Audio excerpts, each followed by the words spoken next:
Aos poucos, retomando a nossa programação, agora a programação desta tarde de quarta-feira do Congresso de Prefeitos. Bom lembrar aqui que além da conversa de impacto e inovação que inicia agora nesta plenária aqui, na plenária técnica 1 está começando o seminário de gestão de recursos, infraestrutura e financiamento. E na plenária técnica 2, o seminário sul brasileiro do Simples Nacional. Lembramos também que por volta das 3h30 da tarde começa o Makerathon, jovens e soluções inovadoras para a sustentabilidade em cidades na Praça Cultural, junto à nossa Feira de Soluções. Iniciamos esta tarde, então, com o painel sobre grandes temas para os municípios. Quem vai coordenar esse painel será Moisés Diersman, prefeito de Luzerna e presidente do Sim Catarina. Por gentileza.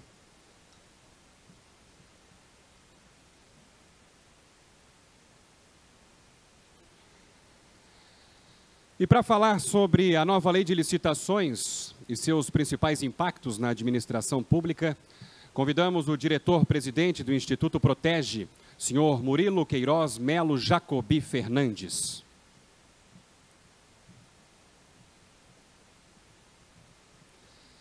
Sendo assim, para darmos início aos trabalhos, passamos de imediato a palavra ao mediador deste primeiro painel da tarde. Por gentileza, prefeito. Obrigado, muito boa tarde a todos e a todas. Nesse retorno do almoço, não é sempre muito fácil, mas espero que tenham almoçado bem. Em nome do Sim Catarina, que integra o sistema FECAM, nós temos o prazer de agora conversar um pouquinho com o nosso palestrante Murilo Jacobi Fernandes, e o tema principal será a nova lei das licitações e seus impactos na administração pública. Mas já de antemão ele adiantou que vai tratar um pouquinho do decreto do pregão eletrônico, o que interessa a todos nós, a todos os prefeitos, secretários e administradores públicos. O Murilo, ele é um advogado e consultor da Jacobi Fernandes, e Reolon Advogados Associados, especialista em Direito Administrativo, diretor-presidente do Instituto Protege, professor dos cursos de licitações, contratos, controle administrativo e judicial, professor de licitações públicas na pós-graduação do Instituto Brasiliense de Direito Público, na Faculdade Baiana de Direito e na Faculdade Unileia. Então, com vocês, eu quero justamente abrir mão de qualquer fala aí, porque a gente veio para escutar, Murilo? Obrigado mais uma vez pela presença. Então, com vocês para nossa nova palestra da Lei de Licitações e seus principais impactos. Murilo, fique à vontade, nós temos aí um tempo para poder estar tirando todas as nossas dúvidas aí com a sua palestra. Obrigado pela presença no nosso estado de Santa Catarina. Muito obrigado, prefeito. Agora eu me senti pressionado, tirar todas as dúvidas numa palestra de 45 minutos. Isso é barra, viu? Pessoal, eu queria fazer então uma pergunta para vocês antes. Saiu o novo decreto do pregão eletrônico na segunda-feira. Vocês querem que eu dê uma encurtada na minha palestra de licitações e fale também do decreto? Ou eu mantenho falando só do projeto de lei de licitações? Falar dos dois? Os dois, Todo mundo? Ninguém vai ficar chateado comigo, ficar reclamando que o professor Murilo não falou o tema inteiro, não? Então tá bom. Então vamos falar um pouquinho aqui. Então, antes de eu avançar nos meus slides, falar sobre o projeto de licitação, vou falar então sobre o decreto. Na segunda-feira, dia 23 de setembro, finalmente, depois de muito debate no Ministério da Economia, saiu o novo decreto do pregão eletrônico. Pessoal da produção, tem problema eu ficar em pé? E andar? Pode ser? Fechou. Obrigado, valeu. Muito obrigado, prefeito. Então, pessoal, saiu o novo decreto do pregão eletrônico. Como eu estou falando para o público municipal, o primeiro aviso que fica é o que está previsto no artigo 1º, parágrafo 3º, que se o município estiver recebendo recursos federais por meio de convênio ou contrato de repasse, vai ter que seguir o decreto federal. Isso foi um conceito do Ministério da Economia de trazer para os municípios um incentivo do uso do pregão eletrônico, porque foi como foi falado até na apresentação ontem no Ministério da Economia, que apesar da gente ter mais de 5.500 municípios no país, 80% deles não usa pregão eletrônico, né? Então, e o Ministério da Economia quer trabalhar nesse sentido de incentivar o uso do pregão eletrônico. Então, primeira coisa, recebendo recursos federais, vai ter que seguir o decreto. Professor, a partir de quando? Não sei. Porque, apesar do decreto começar a vigorar a partir do dia 28 de outubro, a parte que afeta municípios fica pendente de uma norma da SEGES, da Secretaria de Gestão do Ministério da Economia. Então, é provável que vocês ganhem aí mais uns 90 dias depois que o decreto entre em vigor, porque a SEGES vai fazer essa mudança. E é uma intenção muito legal deles, só para vocês entenderem o contexto, que eles querem primeiro testar o novo decreto com o pessoal da esfera federal, que todo mundo já usa muito pregão eletrônico, para o sistema estar redondinho para na hora que for abrir o uso para estados e municípios, ok?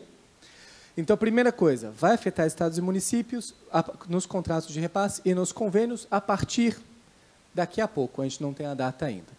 Segunda questão relevante, não vou ser obrigado a usar o Comprasnet, se eu sou um município ou estado utilizando pregão eletrônico. Posso usar qualquer outro sistema, eles vão fazer uma interface com esse sistema com o governo federal. Então, você não precisa mudar o seu sistema e passar para o Comprasnet, até porque o Ministério da Economia reconhece que o Comprasnet não serve para todo mundo e não dá conta de atender o país inteiro. Ok? Eu falaria que o decreto tem 3 grandes novidades para a gente enxugar aí, para vocês terem uma visão geral. Primeiro, ele consolida muita coisa que a jurisprudência e a doutrina já falava, que todo mundo já sabia, muita gente já sabia, mas bota num documento só. Facilita a vida do gestor público, porque o gestor público não tem como ficar acompanhando todas as decisões do TCU, acompanhando as doutrinas. Então, o decreto colocou muita coisa junto. O que ele colocou no decreto? Colocou no decreto que eu posso fazer pregão eletrônico para serviço de engenharia comum, que a gente já sabia, tem uma súmula do TCU, mas não estava em norma nenhuma. Falou que eu posso ter preço sigiloso, que a gente já sabia, porque o TCU também já desceu no sentido, mas não estava explicitamente em nenhum lugar, eles botaram no decreto.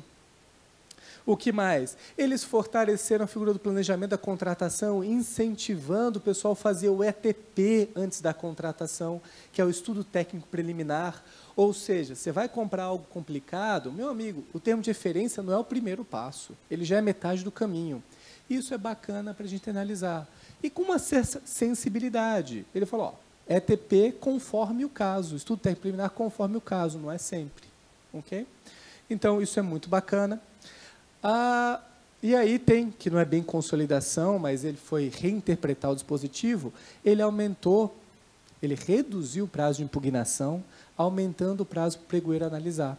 O pregoeiro hoje tinha um dia útil para analisar, porque o licitante podia impugnar até 2 dias úteis antes, e o TCU entendeu que 2 dias úteis antes era efetivamente no 2º dia antes da licitação, sobrando praticamente 24 horas para o pregoeiro responder, e aumentou, então, o prazo do resposta do pregoeiro, porque o licitante tem que impugnar até 3 dias úteis antes, e o pregoeiro tem 2 dias para responder.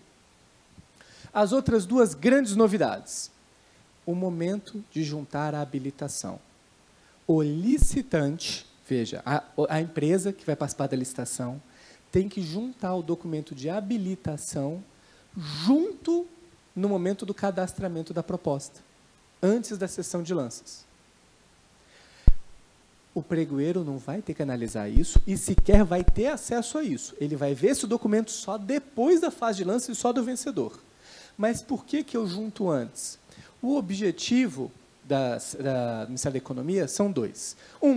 Agilizar, porque mudar a proposta até que é rápido, mas mandar a habilitação às vezes demora, juntar documentos, digitalizar tudo, que eu sei que o licitante tinha que ter feito isso antes, mas ele não faz, ele deixa para a última hora. Ele é brasileiro também, entendeu?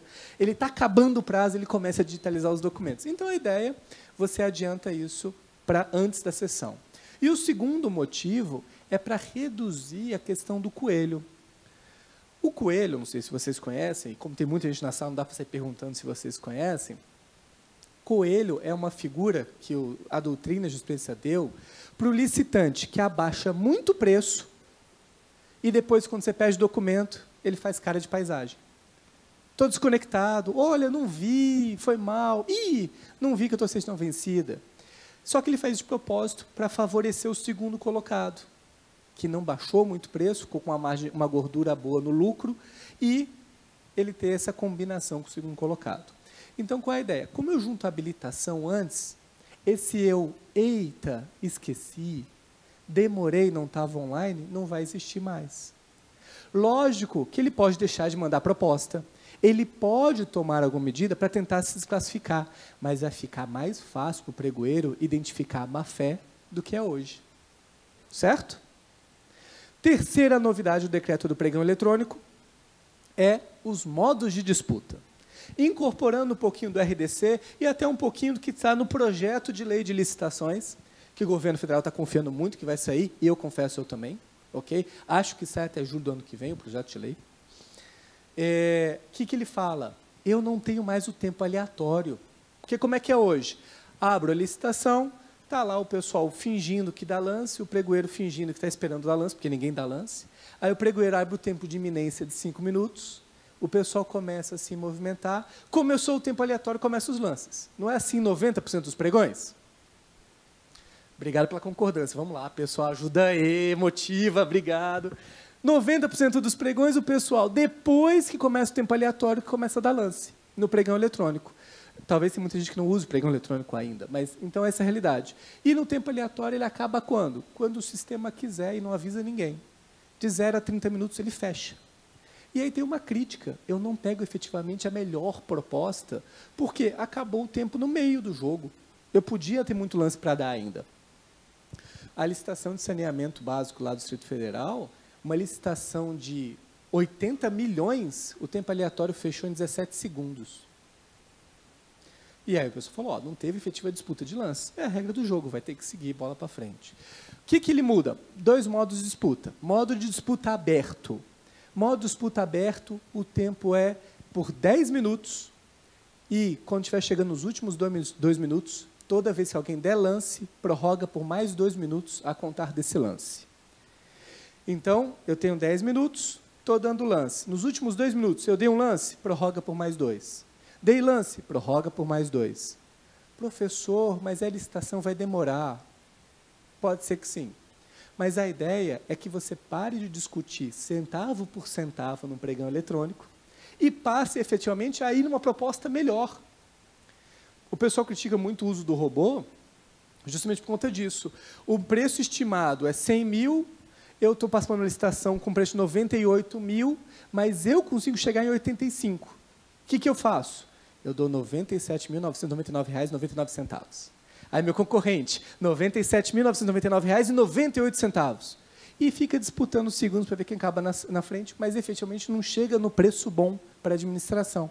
Então, a ideia é que você, poxa, o cara está sempre cobrindo meu lance, vou colocar um preço mais baixo para ver se ele para de cobrir, para ver se isso acaba logo. Ok? Porque para o licitante também é bom a licitação acabar logo. É ruim a licitação durar. Então, a ideia do modo disputa aberto é esse. Eu vou até o menor preço quando ninguém mais dá lance. E eu tenho o modo disputa aberto e fechado. O que é esse modo disputa aberto e fechado? Eu começo com uma licitação com 15 minutos. Depois dos 15 minutos, ele começa um tempo aleatório até 10 minutos. Professor, aleatório de novo? Aleatório de novo, mas vem diferente. Quando acabar o aleatório, ele vai chamar o listante com menor preço e todos aqueles com até na margem de 10% do menor preço para apresentar um último lance fechado. Então, eu dou meu lance, ninguém vê meu lance até acabar o tempo, que aí abre para todo mundo junto. Então, efetivamente, eu estou mitigando o uso do robô, porque eu não tenho problema ficar em segundo ainda no tempo aleatório. Eu vou poder dar um último lance fechado. Então, eu tenho 2 modos de disputa. E quem escolhe? O gestor público. Okay? E ele vai escolher de acordo com características do mercado.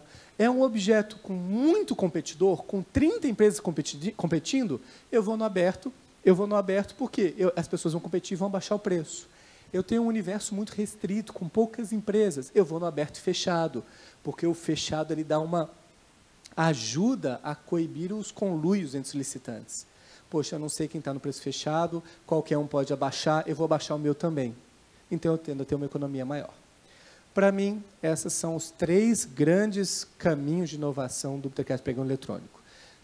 Consolidar na norma inovações, momento da habilitação e o procedimento, o modo de disputa. Lógico que vão surgir dúvidas sobre casos operacionais, questões pontuais, mas, de uma forma geral, eu acho que aí vocês têm uma ideia do que é o decreto que está por vir.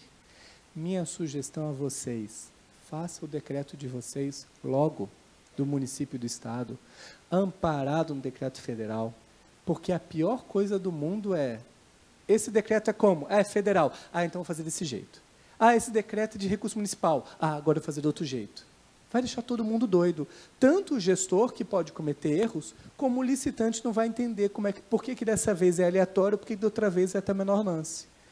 Minha sugestão, assim que começar a aplicar o decreto federal, já faz o seu decreto incorporando as medidas. Tem muita coisa boa lá, muita novidade e está facilitando, efetivamente, dando resultado melhor para a gestão pública, certo?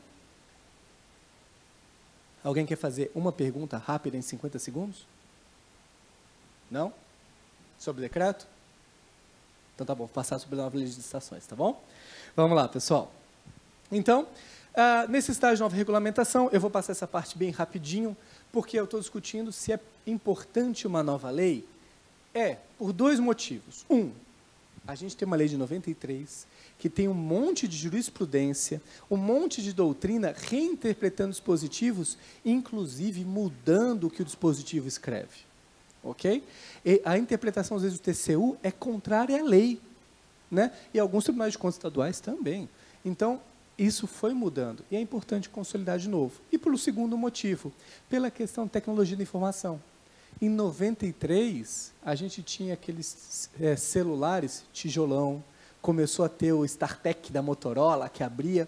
Hoje não, todo mundo acessa a internet na palma da mão. Você consegue acessar tudo quanto é informação muito ágil. Então, hoje, o que é público? Botar na internet. O que era público em 93? Fazer uma sessão com portas abertas. Olha como os conceitos mudaram. Então, a lei precisa se adaptar a isso, ok? Vamos pular aqui a parte da introdução, ok? Reforça a necessidade, a atual lei reforça a necessidade da atuação do controle, prioriza a transparência. Uma burocracia decorre da necessidade de registrar eventos. Eu tenho que botar tudo no papel, hoje eu tenho que documentar tudo, né? E penaliza diversas condutas que atendam contra a moral pública. Hoje eu tenho uma mudança de cultura pública e social. Eu tenho uma conscientização e capacitação dos agentes que aplicam a norma e uma necessidade de fiscalizar a sua aplicação. Diferente de 93, que você tinha falta de informações para a gestão pública, hoje é o outro caminho. Você tem informações demais. Ok? Você bota no Google qualquer coisa, qualquer assunto, a maioria dos assuntos, e você acha um monte de entendimento de um lado do outro, não sabe como proceder. Você tem que caminhar com muito mais cuidado, porque pode ter uma decisão nova do TCU que mudou uma interpretação de um assunto que afeta a sua gestão pública, né? O Brasil editou em pouco mais de 20 anos quase 5 milhões de normas. Apenas as esferas federais, os servidores que atuam nessa seara têm que conhecer 283 normas. Então, é muita coisa que tem que conhecer quando você fala em licitação na esfera federal. A Lei 866 foi alterada 224 vezes desde a sua promulgação. Os servidores públicos, principalmente no executivo, mas o legislativo passa por isso também, e até o judiciário, rodam com muita frequência. Então, às vezes, você está há 4 anos na prefeitura, você começou a entender como funciona o 8666, porque você aprendeu a seguir os professores na rede social, assina o boletim de licitações do TCU, do TCE, aí acabou o mandato do prefeito e você vai embora e a pessoa que vai entrar vai começar tudo de novo. Então, a gente precisa dessa consolidação e o projeto de lei, o PLS 292 de 95, ele não é de 95, tá? É uma malandragem do Congresso Nacional para pensar a norma mais antiga, ele é de 2013, então é relativamente recente. Consolida a 866, a 10520 e o RDC e algumas instruções normativas na mesma norma. Além disso, como eu falei, evolução tecnológica, ela supera alguns conceitos, todas as sessões são eletrônicas. Eu vou deixar de publicar em jornal, já saiu uma medida provisória relevante sobre isso recentemente, né? Eu vou publicar agora onde? No site do ente da federação, no órgão centralizador dessas informações, ok? E como é que é a realidade 93? Comunicação por ofício.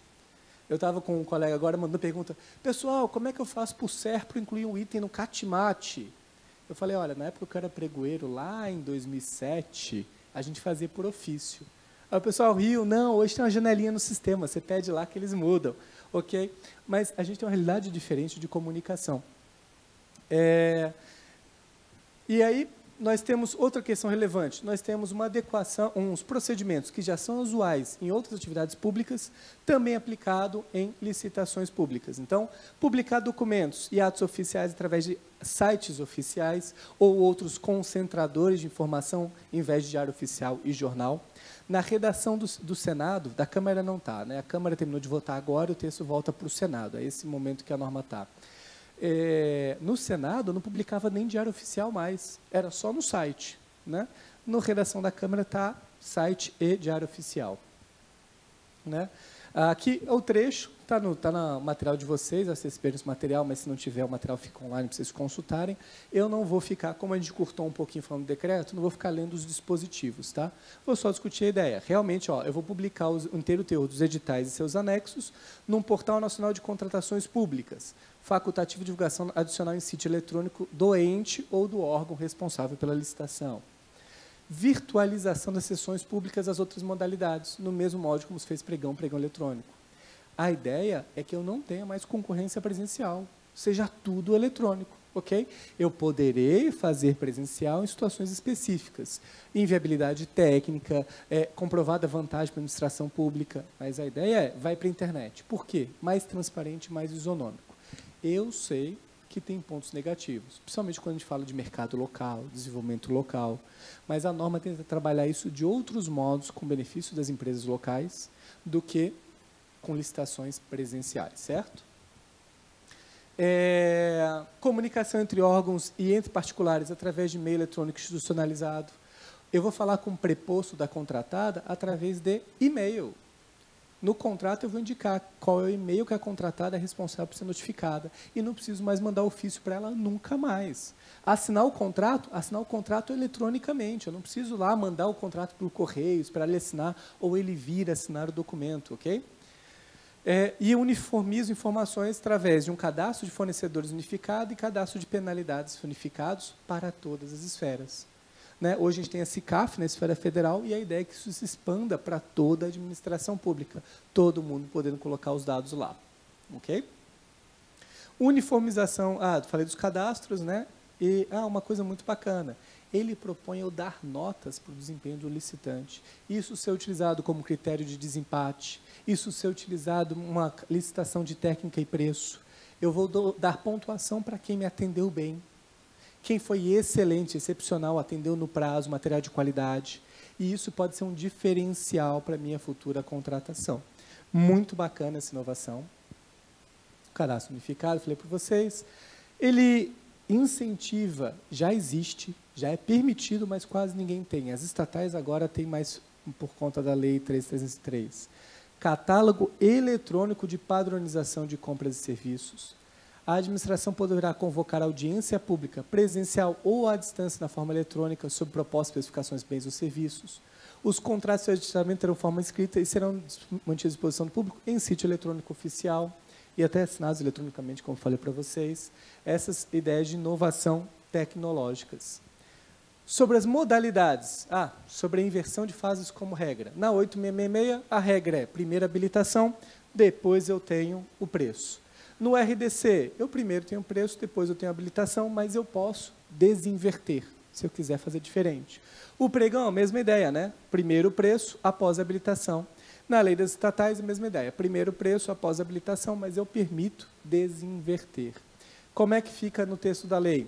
A regra vai ser essa. Eu tenho o processo licitatório será as seguintes fases. Preparatória, divulgo o edital, apresenta propostas e lances, julgo propostas e lances e só depois a habilitação com só uma fase recursal.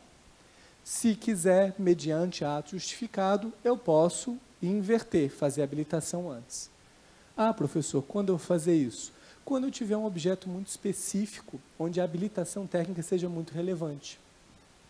Às vezes, trabalhar com recapeamento, abrir estradas, fazer estradas, onde não é qualquer um que pode desenvolver esse serviço. A habilitação técnica é relevante.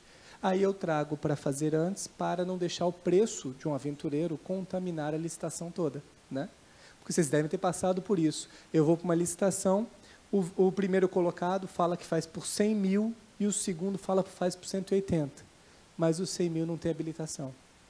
Você tira esse cara, ele vai para o judiciário, vai para o Tribunal de Contas, e o peso do preço dele muito mais barato, o pessoal fica com medo de tirar. Aí o pessoal flexibiliza mais, afinal de contas, é 80 mil de vantagem, falando quase metade do preço. Poxa, nesses casos, desinverta a fase, faz a habilitação primeiro. Se a habilitação é relevante, é técnica, tem um peso significativo, faz a habilitação primeiro, porque se evita a contaminação do preço no julgamento dos órgãos de controle. Ok?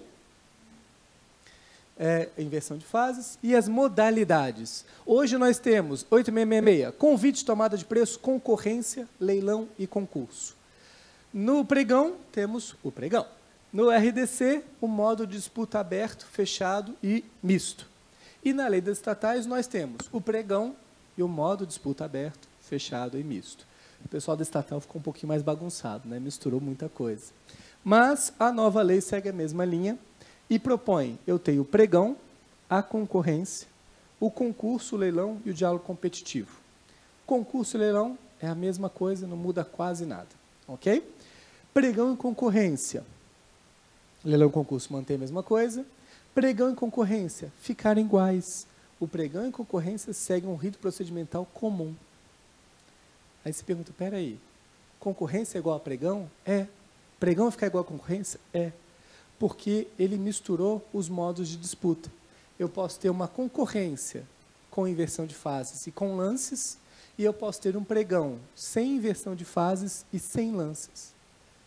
Por que eu tenho as duas modalidades, então? Não sei. Coisa de político. Não vou entender porque botou os dois. Quiseram matar o pregão, mas aí o pessoal falou, não, mas o pregão tem um nome muito bom, ele está associado com uma política mais eficiente, mais transparente, então mantém um pregão. Aí quiseram matar a concorrência, o pessoal, poxa, mas o pregão, o pessoal do Obras não gosta do pregão. Então, vamos mantendo os dois. Na prática, é a mesma coisa. O que muda é o modo de disputa que você vai atrelar a isso. E, por fim, mas ainda assim, dos dois estarem iguais, o pregão é só para bens e serviços comuns, não pode ser utilizado serviço técnico especializado, bens e serviços especiais, obras e serviços especiais de engenharia. Eu posso usar bens e serviços comuns e serviços comuns de engenharia, eu vou utilizar o pregão no projeto de lei de licitações. Ok? Na prática, eu vou ver muita gente usando concorrência, com lances, com inversão de fase, vai dar a mesma coisa. E a tendência é que os órgãos de controle não dê relevância para o nome que você deu, mas sim como você fez a licitação. Né?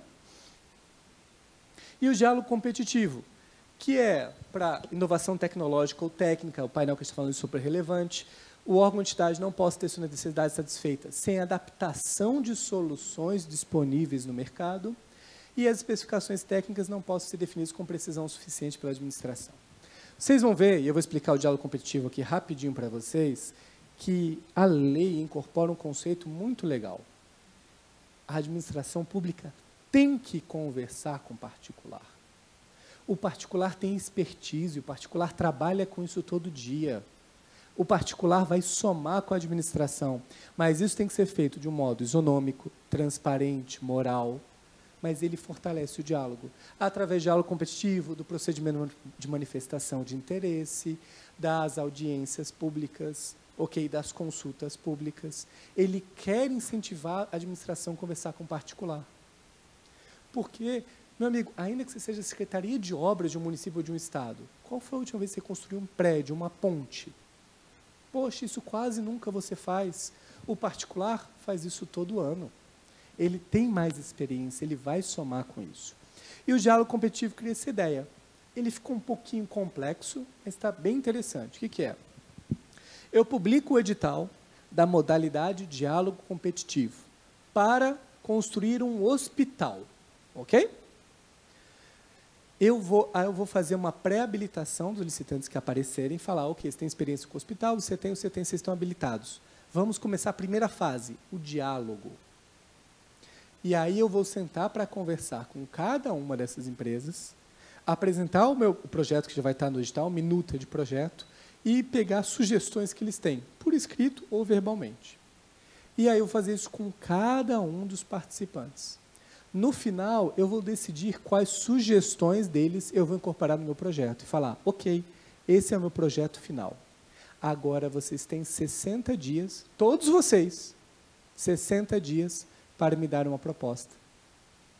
Então a ideia é, todo mundo contribui, até tem umas cláusulas de proteger o sigilo dos licitantes, de informações sigilosas, de estratégias de negócio, né? Todo mundo propôs ideias, eu ouço todo mundo, adapto a melhor solução, mas todo mundo junto pode dar proposta. Junto não, todo mundo pode dar proposta. No prazo de 60 dias, que é um prazo bem razoável. Então, todo mundo teve a mesma oportunidade de dialogar, de apresentar ideias, apresentar sugestões, e isso é incorporado no projeto, que aí abre o prazo para quem participou do diálogo apresentar a proposta. Então, você tem uma licitação que é mais complexa, com certeza, mas é muito mais rápido que fazer a licitação do projeto básico e depois fazer a licitação da obra. Reduz o risco de um RDC, né? Porque hoje tem se falado muito que o RDC não deu o resultado esperado. O índice de obras paradas pelo RDC é exatamente igual ao índice de obras paradas pelo 866, né? Então não resolveu o problema. E aí tem um diálogo competitivo trazendo essa inovação, essa novidade para as licitações, certo? Então, são fases sucessivas, com critério para aferição das soluções.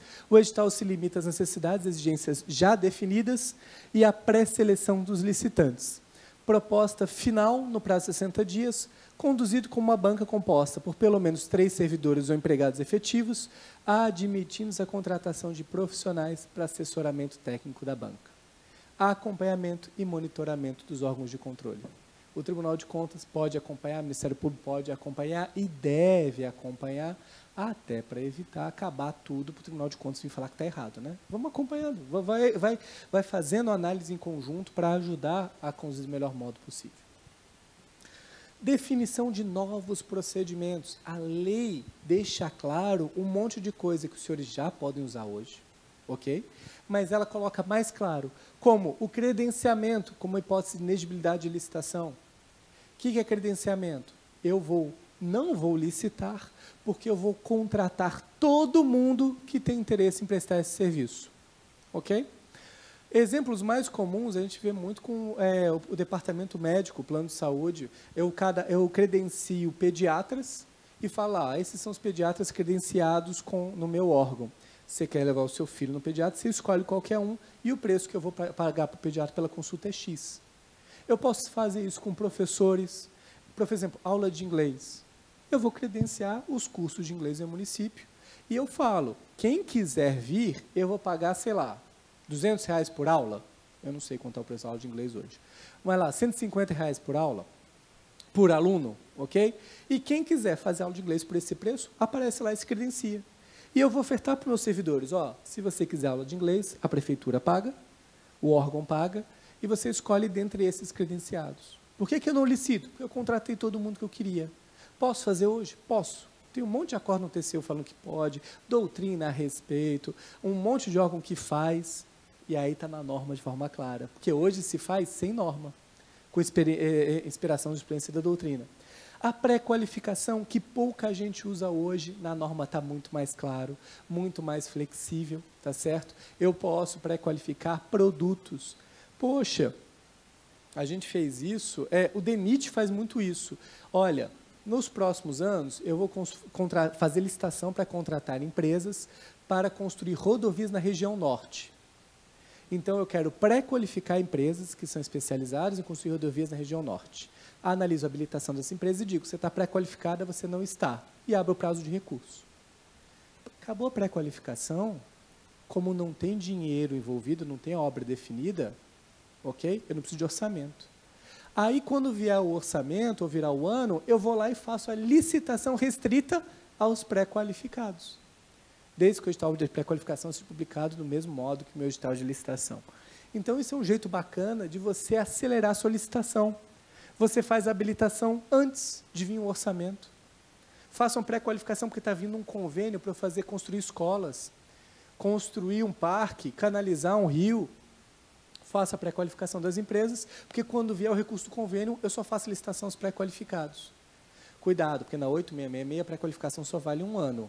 Aqui, no projeto de lei, vai valer indefinidamente, mas vai ser aberto. Qualquer hora alguém pode vir pedir para se pré-qualificar e você vai analisar, julgar e responder, certo? Procedimento aberto de manifestação de interesse, muito comum em concessões e PPPs. O que acontece? Poxa, eu sou particular e estou vendo aquele parque subaproveitado. Poxa, podia fazer uma concessão desse parque. Eu cobrava uma entradinha aí de R$5 de cada um, mas eu limpava, mantinha os banheiros limpos, cuidava das flores, limpava o lago. Dá para fazer uma coisa legal. Como é que eu faço para propor isso para a administração? PMI, eu chego para a administração e falo, eu tenho uma manifestação de interesse de ter a concessão de um parque do município. Esse município pega, ou o Estado, pega esse projeto, publica procedimento de manifestação de interesse. Quero saber as pessoas que estão interessadas em administrar esse parque. Pego, as empresas aparecem, eu falo, cada um de vocês apresenta um projeto. E eu vou escolher o melhor projeto, ou os melhores projetos e vou juntar. Escolho o melhor projeto, licito, e o vencedor da licitação paga pelo projeto que foi executado. Então, eu não preciso nem gastar dinheiro com o projeto. Quem vai pagar é o cara da licitação. Já posso fazer hoje? Já, para concessão em PPP e pela nova lei para quase tudo. Construir hospital, escola, saneamento, você vai poder fazer tudo. O cara apresenta o projeto e você parte da ideia do particular. Sistemas de preços, né, comum permanente, que você já tem um sistema de preços e ele vai robustecer até com a ideia do registro de preços permanente, está muito bacana no texto do Senado, não da Câmara. E o registro cadastral, eu mantenho o registro de fornecedores, dando pontuação para ele, avaliando o resultado, registrando penalidades. Tudo isso é incluído na norma. Eu expliquei cada uma de vocês, então eu vou dar pulando os slides, que são os dispositivos da lei que falam a respeito, tá certo? Sistemas de preços e o registro cadastral. Regulamentação mais precisa do processo de penalização. Ele estabelece regras mais claras para a sanção, fortalece o conceito de razoabilidade e proporcionalidade, estabelece prazos de defesa e procedimentos administrativos, e inclusive para desconsiderar a personalidade jurídica. Eu puni a empresa, o dono da empresa foi lá e abriu outra. Opa, quando que eu estendo a penalidade, quando que eu não estendo? Isso está mais claro na norma. Prazo dos contratos, daqui é legal, hein? Todo contrato vai poder ser até 5 anos. E o serviço continuado pode ser prorrogado até 10. Facilitou a vida, né? Bem menos licitação. Então, isso é bem bacana, está no dispositivo, todos os contratos vão ter até 5 anos, se for serviço contínuo, até 10 anos. E tem também o texto que eu trouxe, que é o contrato que gera receita, ou o contrato de eficiência. O que é isso? Eu estou licitando o refeitório do meu prédio para uma empresa fazer alimentação para os meus servidores, e ela me paga o aluguel pelo espaço. Opa, esse tipo de contrato eu posso fazer até 10 anos se não tiver investimento pelo particular, ok? Ou até 35 anos se tiver investimento particular.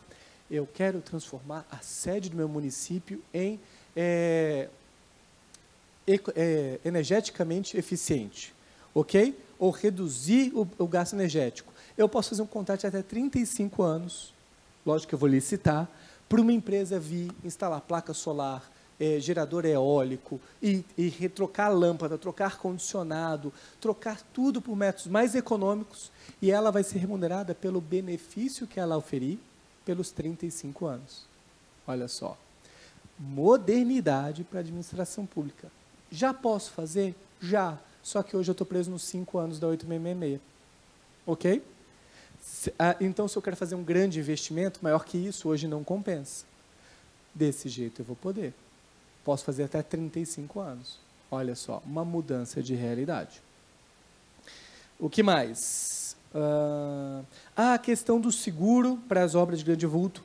Se obras acima de 200 milhões, ok, eu sei que pouca gente vai trabalhar com obras com isso, mas é importante saber, eu posso exigir aquele seguro garantia de subsunção. Ou seja, se a empresa quebra, a seguradora tem que assumir e terminar a obra. Ou me paga o seguro de até 30%. Ok? Foi muito debatido no Congresso, dizendo que nossas seguradoras não estão prontas para isso, o mercado não está pronto para isso, mas se a lei não colocar, ninguém nunca vai estar pronto. Então, começo, ok? Um novo caminho. Por quê? Cara, não me interessa você me pagar um seguro de 10% da obra e a obra continuar lá, aquele esqueleto no meio da cidade. Né? Não é bom para ninguém, para o prefeito, para a sociedade, para o fornecedor. Então, termina a obra. Eu te pago para terminar a obra. A seguradora vai ter que se profissionalizar para acompanhar as obras, porque ela vai ter que continuar a obra dos outros.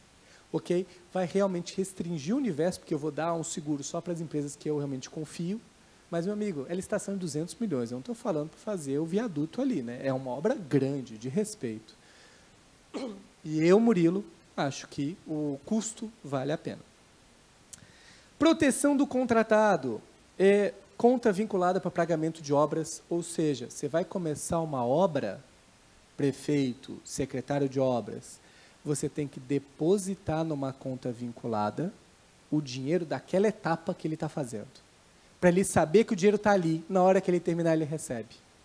Porque, pelo estudo que o TCU fez, junto com a CEBIC, das 3 mil obras paradas no país, 80% delas foram falta de dinheiro da prefeitura ou do Estado.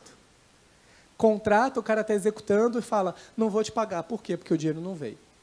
Então, eu só começo a obra com dinheiro depositado na conta vinculada que o fornecedor pode contratar quando não terminar de executar. Segundo, eu estou discutindo se o serviço foi feito ou não foi feito, completo ou não completo. Mas, por exemplo, ele tinha que fazer esse salão. E eu estou discutindo que aqui nesse final, esse piso está meio esquisito. Eu pago a parte incontroversa e retenho só a parte que refere-se ao pedaço do piso que eu estou discutindo. Mais segurança para o contratado reduz o custo da licitação. Ordem cronológica de pagamento poderá ser motivadamente alterada em caso de grave e urgente necessidade pública, segundo o responsável pelos pagamentos obrigado a comunicar o fato ao Ministério Público. Eu tenho contratos de fornecimento, eu tenho que pagar o pessoal conforme a ordem de emissão da nota. Vou mudar isso? Posso? Posso, porque às vezes eu tenho questão de medicamento, eu tenho uma questão de uma demanda urgente, mas eu vou notificar o Ministério Público e informar que eu estou fazendo. Mais transparência, mais segurança.